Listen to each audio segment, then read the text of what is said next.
Hi there, everyone. Member of Parliament Garnet Jenis here. Welcome to News from Ukraine's Frontline. This is a feature we've been doing on my Facebook page and YouTube channel through sort of May and June, taking hold of the opportunity that's presented by having Luba in my office, who's an intern from Ukraine, who's helping to facilitate these updates for you.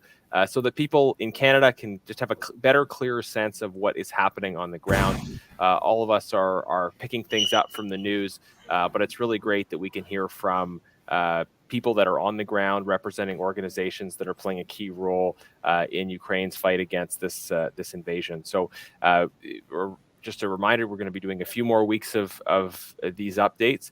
So please be attentive and aware that at 1:30 Ottawa time or 11:30, well, we're a bit after that now, but around that time, 11:30 in Alberta, 1:30 in Ottawa every Wednesday, we're going to be providing you with these updates. And very pleased that today we have a guest from the Comeback Alive Foundation, and I'll hand it over to Luba, who's in my office, who's kind of co-hosting these with me, who will formally introduce our guest.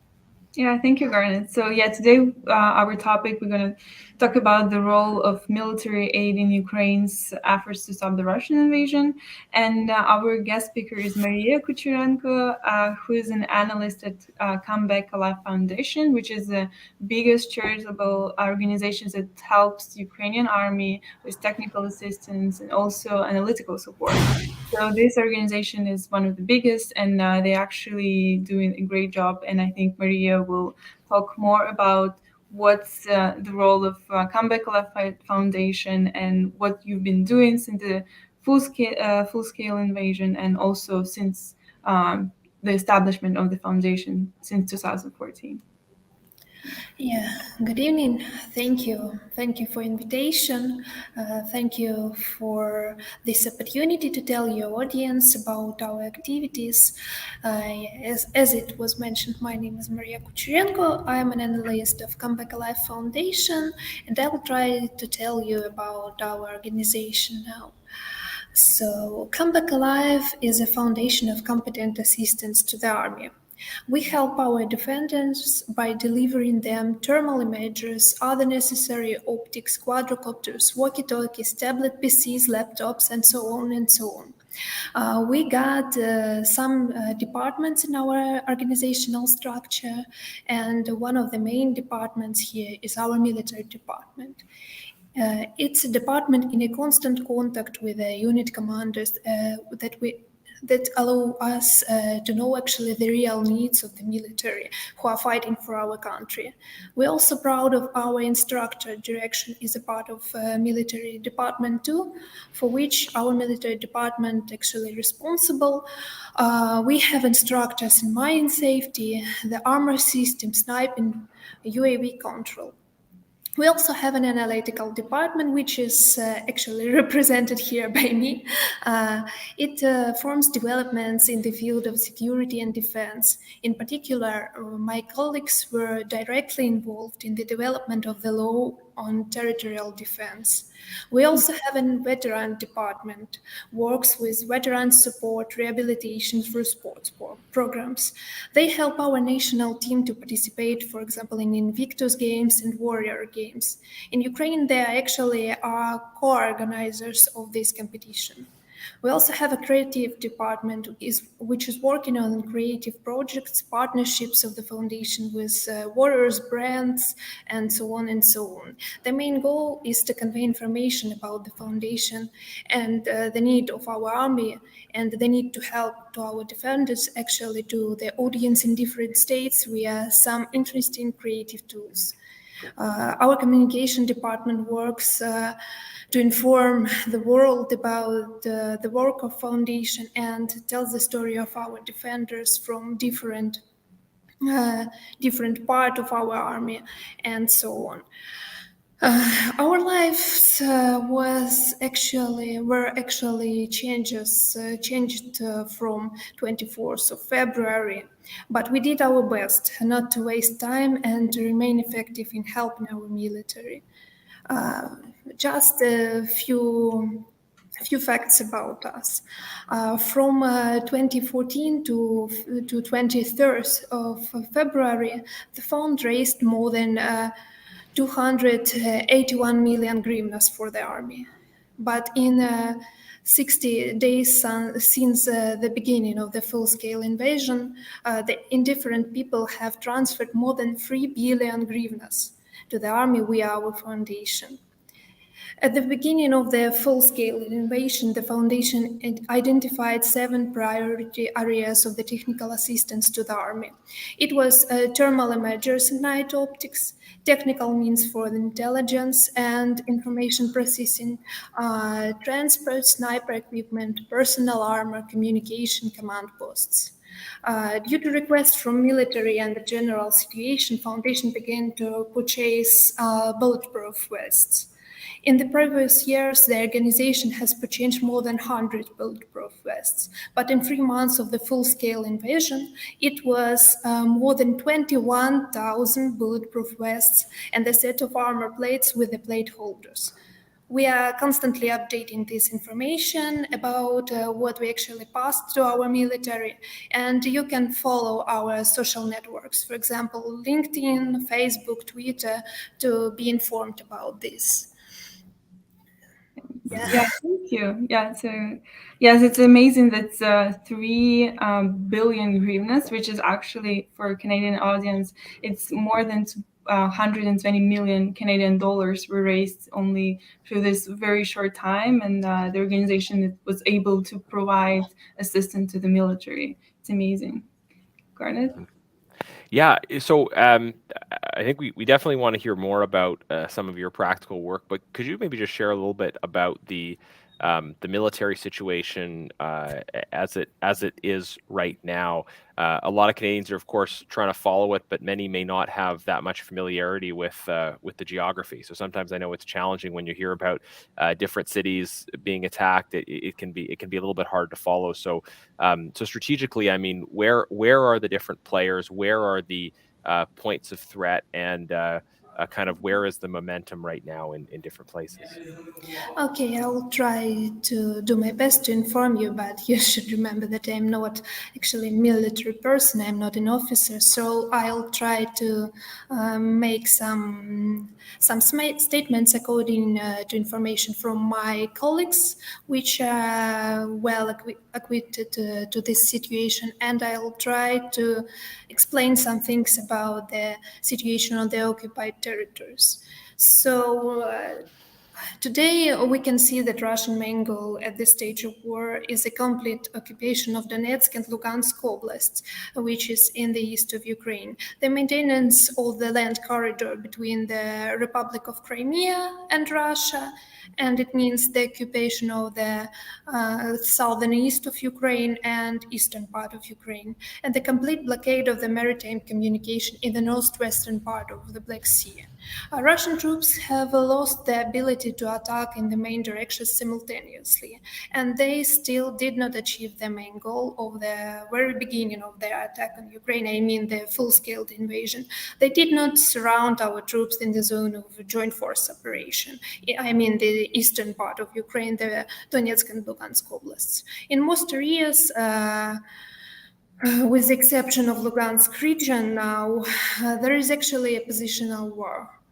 And one of the most problematic directions is Severodonetsk now. It's a part of Lugansk region, the eastern part of Ukraine. And one of the main Russian problems is that they don't have enough of people to fulfill its military goals. So they're conducting forced mobilization in the occupied territories, which actually is a crime. In addition, facts of mobilization of minors in the occupied territories of Donetsk and Lugansk Oblast have been already recorded, which is also a war crime. And if we turn to the situation on the occupied territories, the situation with human rights, the situation with civilians, they continue to commit crimes against the civilian population in the occupied territories. Only that fact that in 21st century we again hear the words filtration camps should explain everything, should explain all the horror of the situation in which people found themselves in the occupied territories. For example, in occupied Mariupol, people don't have an opportunity to move around the city if they have not passed the so-called filtrating. It means a detailed check of phones and social networks, humiliating strip search, the invaders actually looking for patriotic tattoos on the corpse of the people. They just want to find it. And the people are gone under the fingerprinting, but not only fingers, but also palms.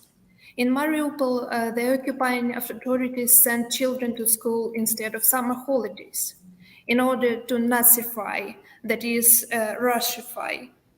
Children who survived and experienced hostilities were deprived of holidays.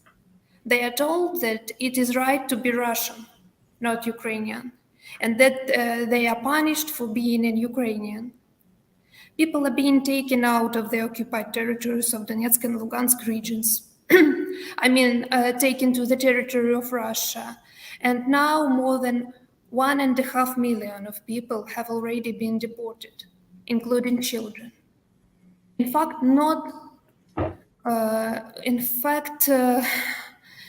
the crimes that were previously committed by the Soviet Union repeating. We are talking about the real deportation, and it's happening in the 21st century right now. And during the deportation, people also go through filtration camps, and then they are sent to remote regions of Russia for all skilled and low-paid jobs. Due to these crimes, Russia solves its demographic problems. It dilutes the non-Slavic population with Ukrainians. And some deported Ukrainians miraculously managed to escape from Russia through the third countries. But it's important to remember that not all of these people have such an opportunity. Most of them have no money, and Russians surrounding these deported people cannot be trusted. So now we have all the reasons to talk about genocide committed by Russian Federation against Ukraine, and the situation in the occupied territories is really awful. And I'm so sorry for my emotions, but I can't tell this in other way, because I still can't believe that in 21st century we have the same crimes which were actually committed by during the Second World War. Mm-hmm. Well, thank you for sharing those details and for your passion, of course. And it's a terrible, tragic situation, and it sounds like what you're describing is kind of a phase of conflict that we sometimes see where the aggressor is becoming more desperate in the sense that they're not achieving the objectives they want, and they are at the same time a manifestation of that desperation is greater and greater depravity and criminality in their conduct. So it's it's been encouraging to see how Ukrainians have been able to effectively resist in so many different ways, but that doesn't mean that that the situation is anywhere near resolved or that the pain is lessened, right? So thank you for sharing all of that context. Luba, go ahead. Thank you for sharing. It's a very hard topic for Ukrainians, and it's a very emotional one. And I think we also wanted to, you already answered the question, but why do we really, why other countries have to support Ukraine with weapons? So our topic today is the role of military aid in supporting Ukraine's efforts in stopping the invasion, and why it's important for Ukraine to get this military aid and for other countries, and also the work the Come Back Alive Foundation is doing, where it's important to get Ukraine more weapons. Yeah, I'll try to formulate it as I can understand it. So, Today, helping Ukraine with weapons, our partners are not helping us. They help to protect the force of law, as opposed to the law of force. After all, if today the world allow Russia to do everything that is done with Ukraine now, I mean kills, rapes, ropes, occupation, it will mean that we no longer have any rules at all. There are no more restrictions. This will mean permission to resolve issues by force everywhere in the world.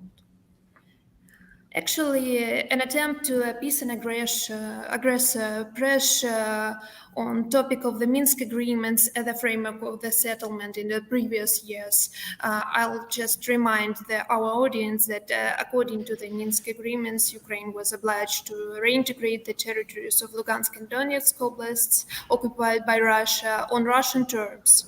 It means special status for these territories. And according to the Minsk agreements, issue of returning of Crimea and Sevastopol to Ukraine remain unsettled.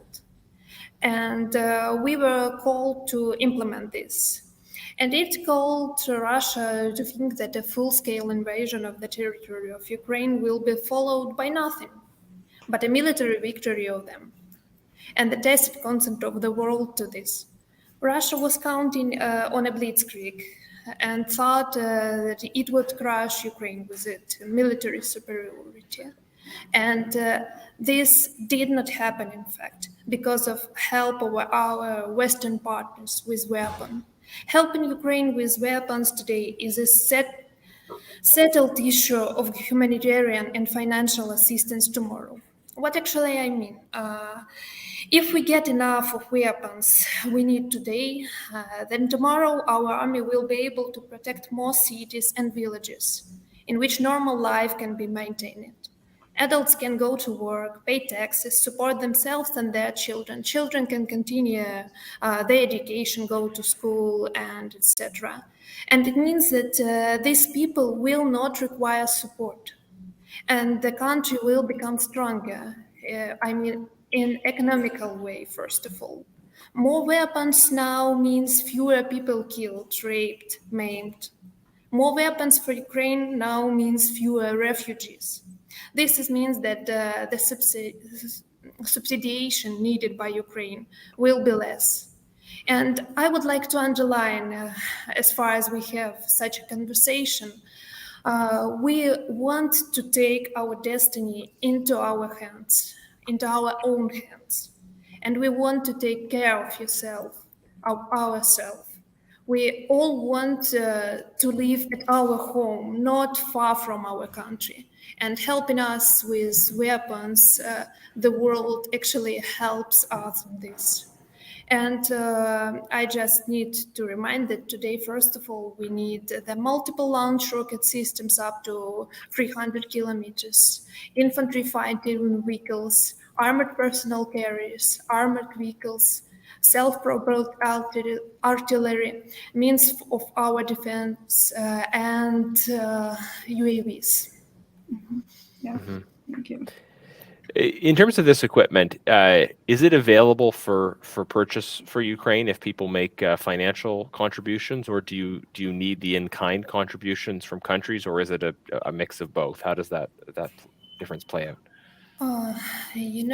Some of UAVs are actually able for us for purchasing by our foundation and other foundation, but some items of these listed in the previous section of our discussion is actually only for country-to-country dialogue. So it's very important to inform the world about our current needs. And I know that our Ministry of Defense making a really enormous and huge work on these negotiations about all that items. First of all, these missiles and rocket systems. And our foundation is trying to help our army to be more effective, to be more protected from the invaders for their fire, actually. And And I think that we are quite successful in this, but not all the things are available for us, even with our great donations and so on. So it's an issue of international dialogue and dialogue between ministries of defense of Ukraine and other countries. And as far as I have such an opportunity, I would like to underline that we are really grateful for this support, which we actually have, but it's still not enough for us. And now we have some pause in getting these needed items. And it's quite difficult to see the results of this pause in the front line.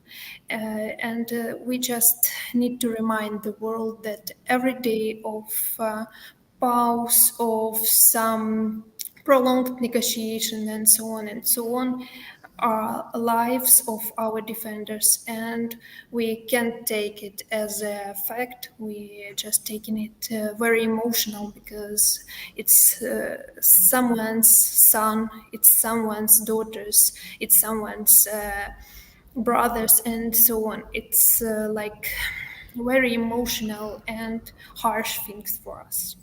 Mhm. Yeah. I have one more question I'll ask, and then Luba, you maybe ask the final question, and then we'll wrap up. So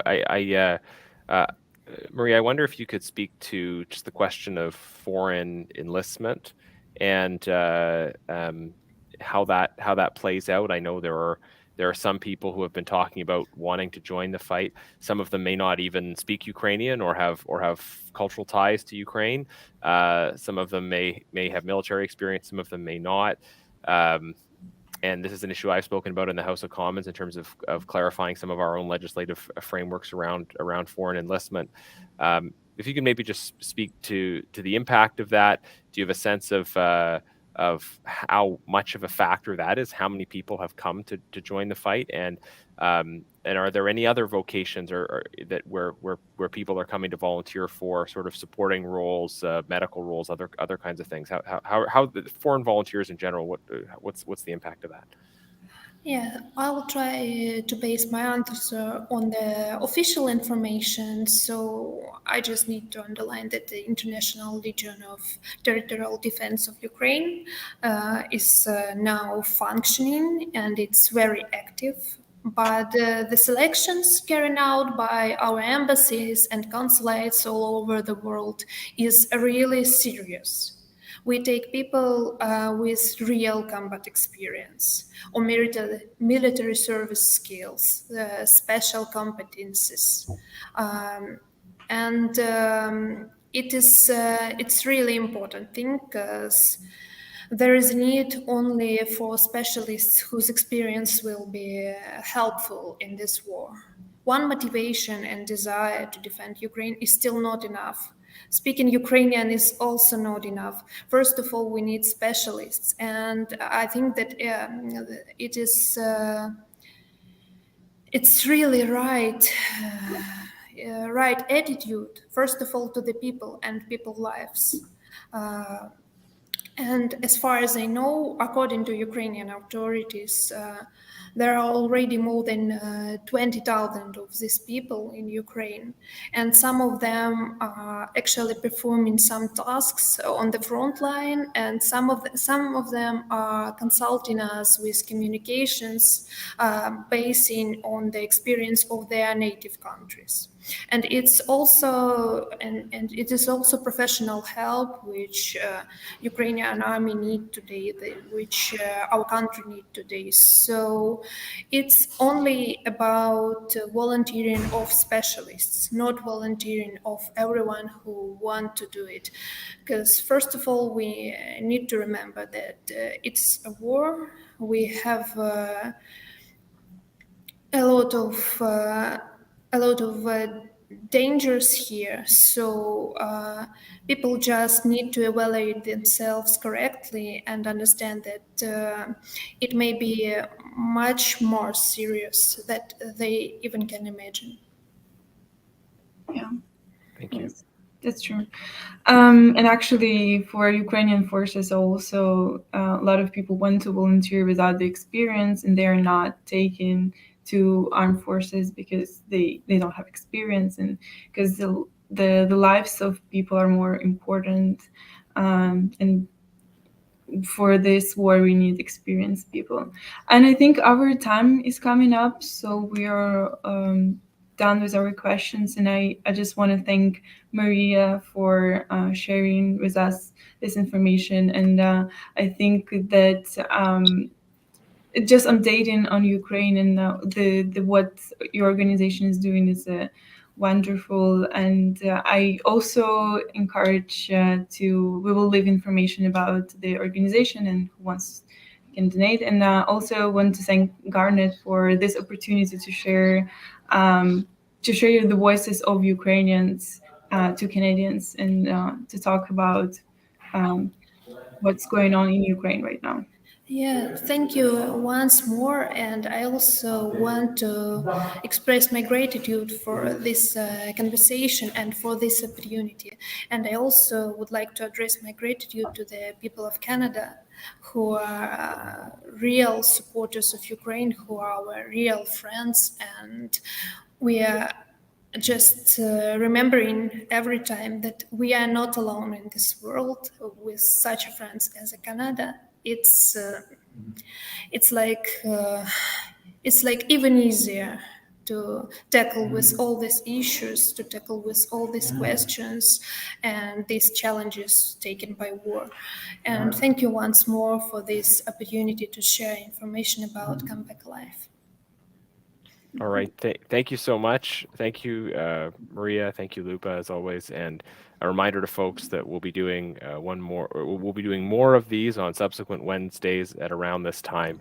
So please follow the page and be ready to tune in. Of course, we provide lots of content throughout the week on other issues in Canadian politics, as well as global affairs and human rights. But in particular, tune in next week for another news from Ukraine's Frontline update. And Godspeed and the important work that you're doing, Maria. Thank you. Thank you.